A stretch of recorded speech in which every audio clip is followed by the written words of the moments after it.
Welcome to Wisdom Unveiled. Just a quick note before we begin, this deep dive draws from profound conversations with Iranian philosophers like Dr. Ibrahim Dinani and Dr. Esmail Manzouri-Larijani. We've meticulously translated and reproduced their insights. Now, while we strive for accuracy, some concepts or details might not be fully conveyed in translation.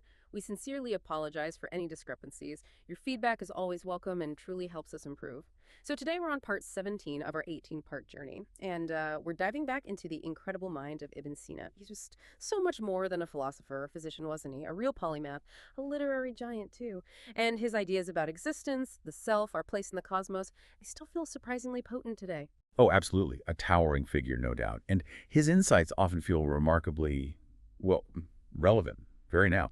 Our goal today is really to explore his vision, this idea of a profoundly interconnected universe, how he saw continuity just woven through everything, and crucially, the power he saw in deep inner contemplation as a path to understanding ourselves, unlocking our potential. You might find, actually, that his perspective on this interconnected world gives you a fresh way to look at your own experiences. Okay, let's dig into this. Ibn Sina's genius. It went beyond just medicine or philosophy, right? It was language itself. He had that title, Du al-Lisanayn, master of two languages, equally brilliant in Arabic and Persian. But this wasn't just showing off his language skills, was it? He made a very conscious choice, a powerful one, to write major philosophical works in Persian, like the Daneshnameh-ye Alai. Exactly. And that choice is really key. You have to remember, Arabic was the academic standard, the lingua franca of scholarship then. So him choosing to write philosophy in Persian, well, it was vital. It wasn't just personal mastery. It helped preserve Persian, elevate it, showed it was capable of deep philosophical thought, not just, poetry. Think about the word for justice. In Persian, it's dad. It has this resonance of almost a cosmic rightness, a divine balance. The Arabic adl also means justice, sure, but it often emphasizes equilibrium more, maybe more pragmatically. So you see, for Ibn Sina, language wasn't just a container for ideas. It was part of the philosophical process itself. It shaped the concepts. That's a fascinating distinction, and it makes me think, how does this linguistic depth, the sensitivity to the words, connect to that core human feeling he explored, that sense of Ghurbat? Estrangement. He talked about being from the land of the beloved, not some strange land, that sounds like. Yeah. More than just being away from your hometown. It feels deeper, existential. It absolutely is. And this leads to something really fundamental about being human. Ghurbat isn't just homesickness. Ibn Sina noticed something profound. Humans, uniquely, experience gham, sorrow. Animals, they suffer. Yes, they get sick, lose their young, feel pain. But they don't seem to experience gham in the way we do. They don't lament their place in the cosmos? Exactly. No animal speaks of sorrow like that. This deep sorrow, it's uniquely human. It's rooted in our awareness of mortality, sure, but also this longing, a longing for our true origin, our original home. That little voice asking, where did I come from? What am I here for? Where am I going? That search for our primary home, our source, that's what fuels this sense of estrangement, that feeling of not quite sitting in, no matter where you are. Okay, so this feeling of not belonging is kind of fundamental. How did Ibn Sina then take this way of seeing things and apply it to physical reality? I know he had issues with the old ideas about atoms. He did. And this is where his vision of continuity really starts to build, moving from our inner world outwards. He argued pretty strongly against those indivisible atoms that some earlier thinkers proposed. His logic was, well, quite elegant. If atoms have no parts, no dimensions at all, how can you combine them to make something with dimensions, something with volume? Right, it doesn't add up. It doesn't.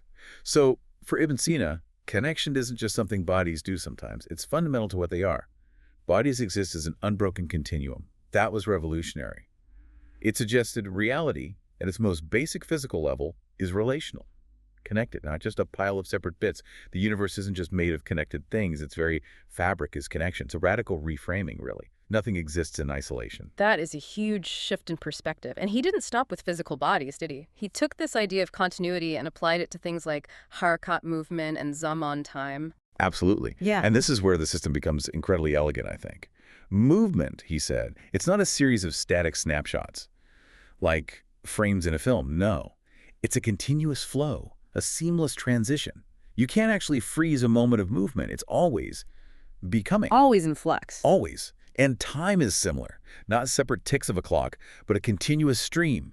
Each now just flows into the next. And here's the really neat part. He saw movement as the barzakh, the intermediate zone. A bridge? Kind of, yeah. The connecting realm, the dynamic flow between continuous body and continuous time, is how they relate. This model elegantly dealt with the problem of empty space, the void, that other philosophers struggled with. It implies this fundamentally continuous, interconnected cosmos. Everything affects everything else.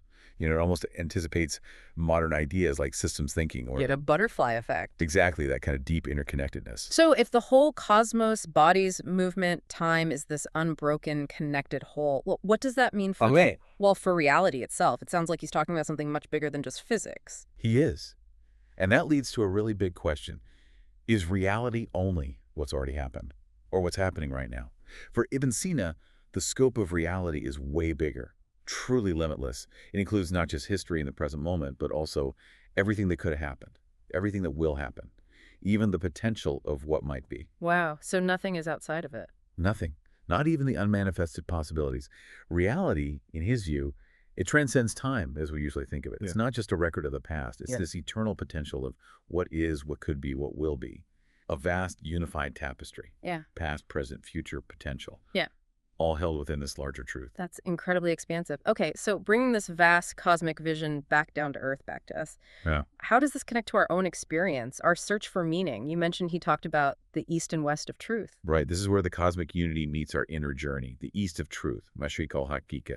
It's not a place on the map. It's where the sun of awareness of truth actually rises. And that's within your own self, your inner being. It's the source of direct insight. Okay, so what's the west? The west of truth, Maghrib al-Haqiqa. That happens when you try to pin down that boundless truth, confine it into limited forms, superficial appearances, like when art, maybe, reduces infinite beauty to just a finite image, or when science, if it lacks that philosophical grounding, reduces universal ideas to just isolated data points. Taking them out of context. Exactly, divorcing them from the bigger picture. And that, for Ibn Sina, leads to what's sometimes called Western estrangement. It's a deep alienation, not just from others, but from reality itself, your own true nature. It's like having all the facts but missing the wisdom. That's a really sharp distinction. So is he saying science or art are inherently flawed? Or is it about how we engage with them, maybe without that philosophical connection you mentioned? And how do we fix it? It's definitely about the how. Science, art, they're immensely valuable tools. But without that grounding, that connection back to the boundless nature of truth, they risk becoming sources of alienation. The only way to really overcome this estrangement, he believed, is through agahi. Profound awareness. And agahi isn't static. It's always contemporary, always fresh. It's an active openness to truth, a constant self-checking, being truly awake, really present. Not just knowing things, but being aware. Precisely. It's a dynamic state. That makes me think of that famous quatrain, the one often attributed to him. Though my heart wandered much in this desert, it didn't understand a single hair, but it split a hair. 1,000 suns shone in my heart yet. I found no way to the perfection of a particle. What's he really getting at there? After all this talk of continuity and awareness, it sounds almost contradictory. It's incredibly rich, that verse. And it's a huge dose of humility, isn't it? 1,000 suns. That's vast knowledge, brilliant insights, everything he learned. Yet despite all that light, he couldn't grasp the perfection of a particle. Why? Because for Ibn Sina, a single particle is a microcosm, a mini cosmos. To fully understand its perfection means understanding, well, everything, its purpose, its place, its connection to the whole universe. So knowing everything about everything. Essentially, yes. So it's a powerful statement about the infinite depth hidden in the smallest thing, and it tells us that true understanding. It's not a destination you arrive at. It's an ongoing journey, humility, endless discovery. You can split that hair, analyze it forever, but you'll never exhaust its truth. Which points directly towards the need for Tamil, doesn't it? Deep inner contemplation. It feels like a call to action for that inner work. The Jihadi Akbar, the greater struggle. It connects perfectly. It's the practical side of the philosophy. The Jihadi Akbar. That's the real battle, not against external foes, but against our own. Our lower desires, our illusions, our ingrained habits, the biases that cloud how we see things. The internal prisons. Exactly. They block us from reaching true understanding, true freedom. Ibn Sina really stressed that if your irada, your focused will, your intention and your riyada, your discipline, your spiritual practice, if they reach a certain level, you start to experience these flashes of the light of truth. It's a path. And he famously said something like, put your foot on the path, say nothing else. The path itself will tell you what to do. Trust the process. Trust the process. It involves moving from Ghurbat, the density, the coarseness of matter and raw desire towards latifat, the subtlety of spirit, refined perception. Think of a great physician. They need Farasat. Keep insight, intuition. They see the whole patient, the microcosm, not just symptoms. They sense what's not obvious. Okay, so how does cultivating this agahi, this deep awareness and doing this inner work, how does that actually lead to inner freedom, to liberation? Well, it fundamentally shifts your relationship with yourself and everything around you. Yeah. It gives you space. Space to detach from just reacting blindly to every impulse, every emotion, every demand. You learn to observe your thoughts, your feelings, without getting swept away. You're the observer, not the storm. Gaining perspective. Right. And this strengthens your connection to what he called Godam.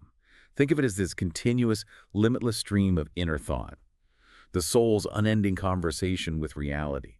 It's deeper than aft, which are the specific, finite words you speak or the fully formed thoughts you have. Godam is the underlying flow.